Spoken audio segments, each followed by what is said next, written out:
À Louise Collet, Croisset, lundi soir 10 heures, 31 août 1846.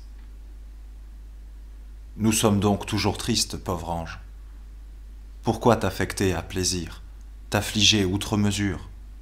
À 33 lieues de distance, je ne peux pas essuyer les larmes qui coulent de tes bons yeux. Tu ne peux pas voir mes sourires quand je reçois tes lettres, ni la joie sans doute qui doit être sur mon visage quand je pense à toi ou quand je regarde ton portrait. Ton portrait avec ses longues papillotes caressantes, celles-là même qui m'ont passé sur les joues et que mes lèvres ont mordillées. De moi à toi, il y a trop de plaines, de prairies et de collines pour que nous puissions nous voir. Je ne comprends pas toutes les peines que je te cause. Tu crois qu'une autre est encore dans mon cœur?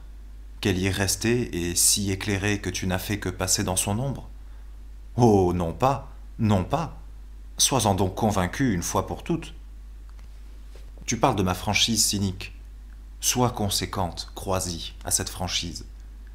Cela est vieux, bien vieux, oublié presque, à peine si j'en ai le souvenir.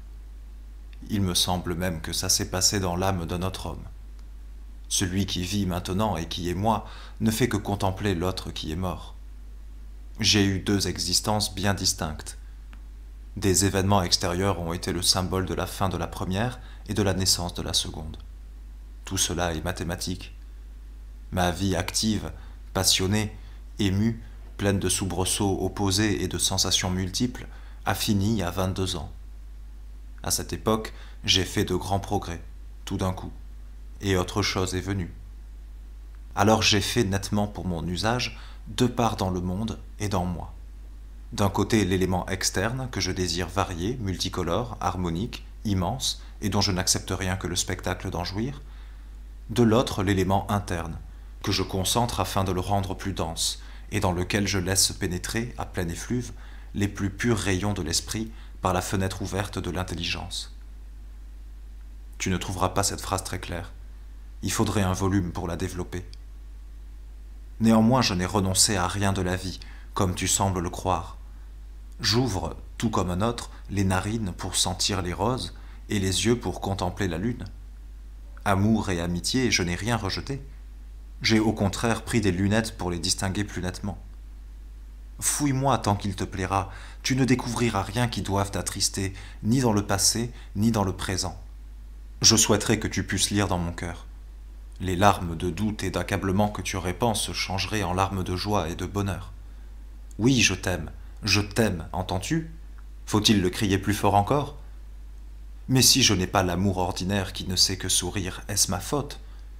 Est-ce ma faute de ce que tout mon être n'a rien de doux dans ses allures? Je te l'ai déjà dit, j'ai la peau du cœur comme celle des mains, assez calleuse. Ça vous blesse quand on y touche. Le dessous peut-être n'en est que plus tendre. Quand tu seras toujours, cher ami, à me reprocher de ne pas venir te voir, que puis-je te répondre? C'est me tourmenter à plaisir en me rappelant ce qui est inutile, grand Dieu, car je me le figure assez, que tu en souffres et t'en tourmentes.